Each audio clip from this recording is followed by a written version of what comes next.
ఆ నది దగ్గర బ్రిడ్జ్ మీద అక్కడ నిలబడి పై కొండలు చూసి ఆకాశాన్ని చూసి నది చూసి ఇదంతా చూసుకుంటూ ఆ పాట రాసినాడు. దేవాది పర్వతాల కంటే నీ ప్రేమ గొప్పది, ఆకాశం కంటే నీ ప్రేమ గొప్పది, నదులు తర్వాత చుట్టూ ఆ ఏరియా అంతా మేము సువార్ చేసినాం. ఆ ప్రాంతం అంతా కాబట్టి ఒక నెల రోజుల ఏరియా ఆ ప్రాంతాల్లో ఉండి సువార్ చేసినాం కొండలలో.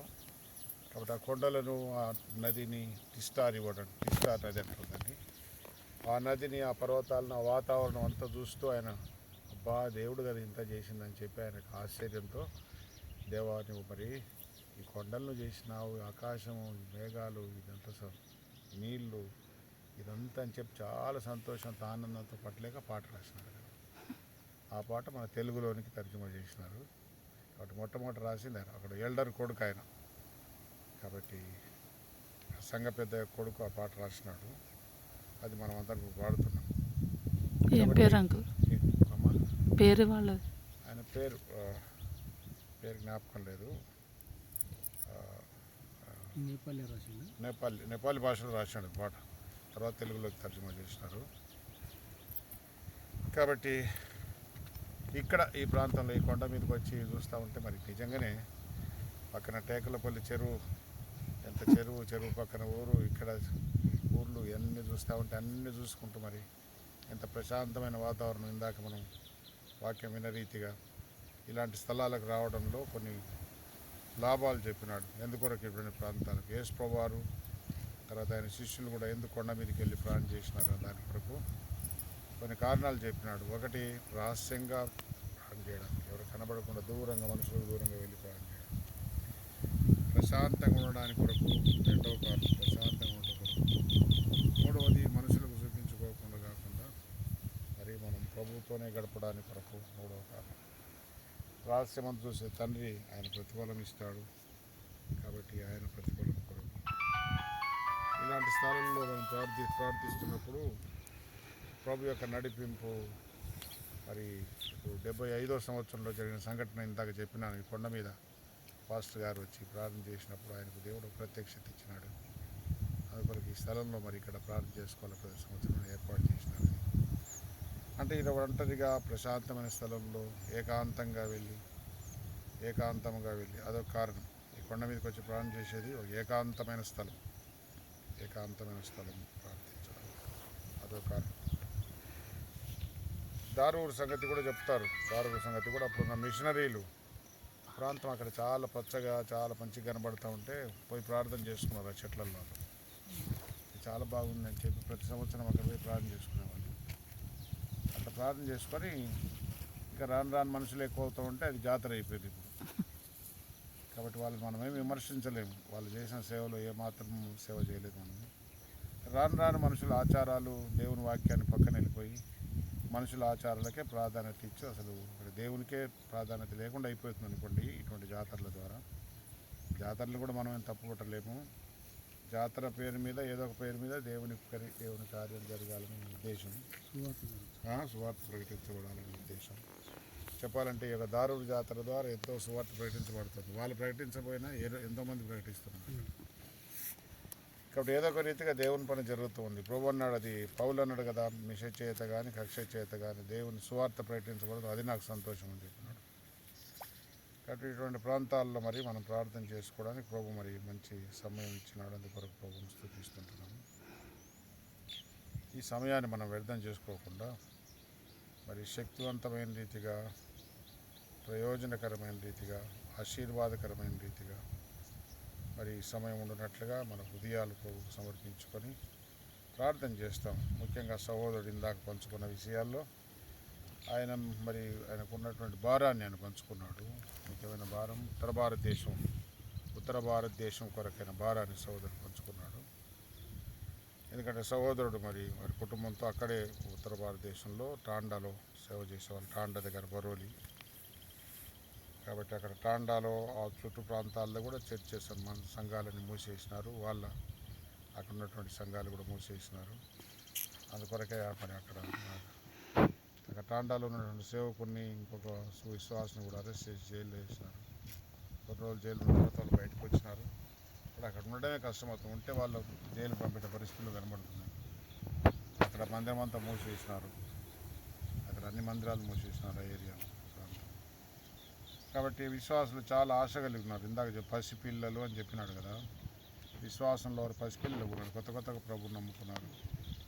వాళ్ళకు మరి అకస్మాత్తుగా వాళ్ళని విడిచిపెట్టే చోరుకల్లా కష్టంగా ఉంది. ఎందుకంటే వీళ్ళు అక్కడి నుంచి వచ్చేటప్పుడు వాళ్ళు చాలా ఏడ్చి చేసి మమ్మల్ని మీరు ఇడిచిపెట్టిపోతున్నారు, మా సంగతి ఏంది, మా గతి ఇంతేనంగా, మరి మేము ఎట్లా అని చెప్పి వాళ్ళు చాలా బాధపడి ఏడ్చినారు అన్నమాట. అట్లా పరిస్థితుల్లో అంత చాలామంది వేల మంది విశ్వాసులు అట్లా చాలా మరి బాధతో దుఃఖంలో ఉన్నారు. ఎందుకంటే మరి ఆ ప్రాంతంలో ఎవరు ముఖ్యంగా ఈ దక్షిణ భారతదేశం నుండి వెళ్ళిన వాళ్ళు ఎవరైనా ఉంటే వాళ్ళ మీద మరి వాళ్ళు వెంటనే వాళ్ళని పట్టుకొని జైలు చేస్తున్నారు. ఎందుకు వచ్చి ఇక్కడ మతం మార్చడానికి వచ్చినారని అట్లా. కాబట్టి మనం పోయి అక్కడ పరిచయం చేయడం చాలా కష్టం. కొన్ని స్థలాల్లో అక్కడ లోకల్గా ఉన్నటువంటి వాళ్ళు కొద్ది స్థలాల్లో చేస్తున్నారు సేవ. మనతోనే సేవ చేసేటువంటి సోదరులు మరి అశోక్ గాని సోదరుడు, నిర్గుణ అటువంటి సేవకులు కొంతమంది, అక్కడ మహేందర్ సింగ్ అని అటువంటి వాళ్ళు, రాజ్ కుమార్ గారు అని కొంతమంది, మరి రాజ్ కుమార్ గారి స్థలంలో అయితే కనుక వాళ్ళు రాత్రిపూట ఉపాస ప్రార్థన కనుక కూరుకొని తెల్లారిన దాకా ప్రార్థన చేసుకొని తర్వాత ఉదయం పూట మరి 6 నుండి 8 గంటల లోపల ఆరాధన చేసుకొని వెళ్ళిపోతారు. వాళ్ళు మళ్ళీ ఎవరైనా వచ్చి పట్టుకుంటారు ఉద్దేశం. ఇట్లా కొన్నిసార్లు రాత్రులు చేసుకుంటారు. తర్వాత ఉత్తరప్రదేశ్లో కొన్ని స్థలాల్లో రాత్రులు 9 గంటలకు అట్లా వచ్చి 11, 12 దాకా చేసుకొని మధ్యరాత్రి వెళ్ళిపోతారు, ఎవరు కనబడుతుంది. అట్లా చేసుకుంటున్నారు. చాలా కష్ట పరిస్థితులు ఉన్నారు. కొంతమందిని మరి జైలు వేసి విడవకుండా అట్లా మరి శ్రమ పెడుతున్నారు. పోయిన వారంలో ఒక సహోదరుడు నాతో మాట్లాడాడు, శ్రీనివాసరావు నాయక్, గుంటూరు దగ్గర వాళ్ళది. ఆయన 7 నెలలు జైల్లో ఉన్నాడు. చాలా యాతన, చనిపోయే పరిస్థితి, చాలా యాతన కష్టపెట్టినారు ఆయనని. తిండి సరిగా పెట్టకుండా రకరకాల యాతన పెట్టి పూర్తిగా పక్క చిక్కిపోయి చనిపోయే పరిస్థితి అయిపోయింది. ఆ సమయంలో మరి దేవుడు కనికరించి ఆయనకు బెయిల్ ఇచ్చి బయటకు వచ్చినాడు. నిన్నటి దినం మళ్ళీ ఆయన కేసు ఉండింది, పోయినాడు ఆయన మళ్ళీ ఉత్తరప్రదేశ్కి పోయినాడు, నేపాల్ బార్డర్ దగ్గర మహారాజ్గంజ్. అటువంటి చాలామంది అటువంటి వాళ్ళు ముఖ్యంగా ఈ పక్క నుంచి పోయిన వాళ్ళు అయితే విడిచిపెట్టకుండా లోపలేస్తున్నారు. ఇటువంటి పరిస్థితులు జరుగుతున్నాయి. కాబట్టి దాని కొరకు మనం ప్రత్యేకంగా భారం కలిగి ప్రార్థన చేస్తాం, శ్రద్ధగా ప్రార్థన చేస్తాం ఆ ప్రాంతాల కొరకు. ముఖ్యంగా మన భారతదేశం ఉత్తరప్రదేశ్లో చాలా అన్యాయంగా ముఖ్యంగా మన సహోదరులను జైలు వేసినప్పుడు ఎక్కడో సువార్త చెప్తుంటే లేకుంటే మరి ఏది చేస్తుంటే కాదు, వీళ్ళు అప్లికేషన్ పెట్టుకుంటే పోలీసు వాళ్ళంతా ఎంక్వైరీ చేసి మీరు పోయి కలెక్టర్ని కలవచ్చు అంటే వీళ్ళు కలవడానికి పోయినారు.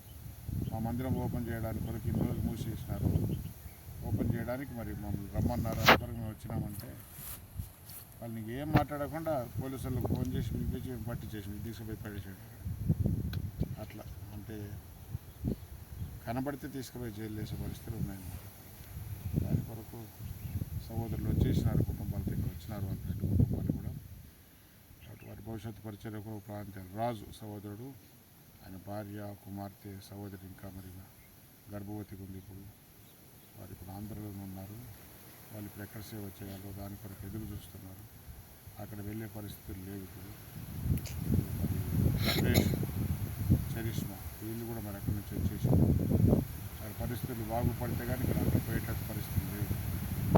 వాళ్ళే కాకుండా ఇంకా చాలామంది మరి జైళ్ళల్లో మగ్గుతూ ఉన్నారు, భయంతో అక్కడ జీవిస్తున్నారు. భారతదేశంలో చాలా స్థలాలు అట్లే ఉన్నాయి. మన ప్రాంతాల్లో కూడా ఎగబాగుతూ ఉంది. ఇక్కడ కూడా అది చాలా గందరగోళ పరిస్థితులు చేస్తుంది. పరిస్థితుల్లో మనం ప్రార్థన చేయాలి. మన జ్ఞాపకం చేయబడిన రీతిగా కొరింథీ పత్రిక 2వ అధ్యాయంలో 1-4 వచనాలు రాసిన రీతిగా మనుషులందరి కొరకు మనం ప్రార్థన చేయాలి, రాజుల కొరకు అధికారులు ప్రార్థన చేయాలి. ఇది మంచిదని రాస్తుంది, దేవుని దృష్టికి అనుకూలమైనదని రాస్తుంది.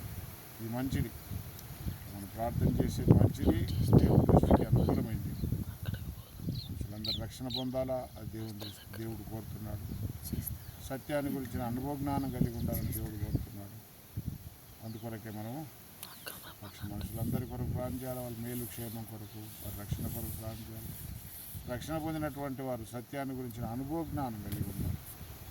కాబట్టి సత్యాన్ని ఎరగడం మాత్రం కాకుండా సత్యం మరి అనుభవంలోకి రావాలి, దాని కొరకు ప్రార్థన చేయాలి. విశ్వాసుల కొరకు, ఈ ప్రాంతాల్లో ఉన్నటువంటి వారి కొరకు ఇక్కడ ముదిరిపోయినారు విశ్వాసులు అని చెప్పి విన్నాం మనం ఇందాక. అక్కడ లేతగా ఉన్నారు, పసిపిల్లలు ఉన్నారు వాళ్ళు. ఇక్కడైతే బాగా ముదిరిపోయినారు. కాబట్టి విశ్వాసం విని ముదిరిపోయినారు, కొట్లాడుకుంటున్నారు.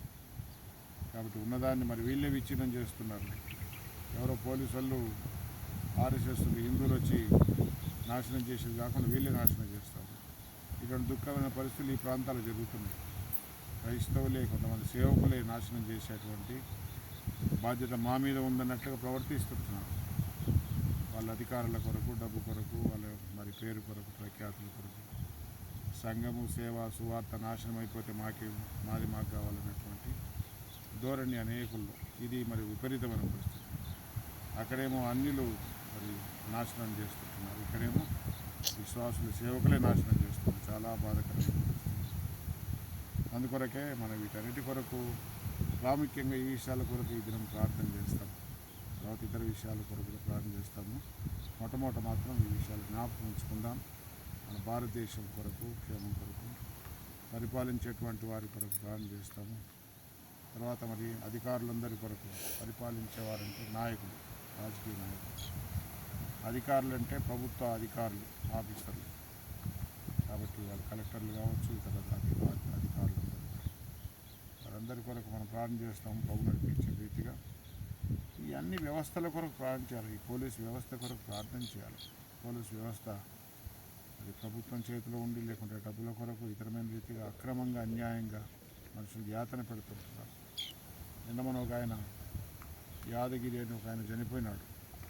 ఆయన ఒక పెద్ద ప్రొఫెసర్, ఆయన ఢిల్లీలో పెద్ద కాలేజీలో ప్రొఫెసర్, ఆయన యూనివర్సిటీలో. ఆయన న్యాయంగా మాట్లాడుతున్నాడు, పేదల కొరకు మాట్లాడుతున్నాడు, అడవి జాతి వారి కొరకు మాట్లాడుతున్నాడు. ఆయన మీద నేరం మోపి ఉగ్రవాది అని చెప్పి ఆయన మరి 90% వికలాంగుడు. ఆయన కదలడి మెదలడి మొత్తం నోరు మాత్రం మాట్లాడుతుంది. చేతులు కాళ్ళు ఏం పని చేయలేని పరిస్థితి. ఎప్పుడు వీల్ చైర్లో కూర్చుంది. అటువంటి జైలుకి పంపించి 10 సంవత్సరాలు జైల్లో కష్టపెట్టినారు. ఆయన సరిగా నీళ్ళు ఇవ్వకుండా, అన్నం ఇవ్వకుండా, నీళ్ళు తీసుకొని కూడా చేత కదా.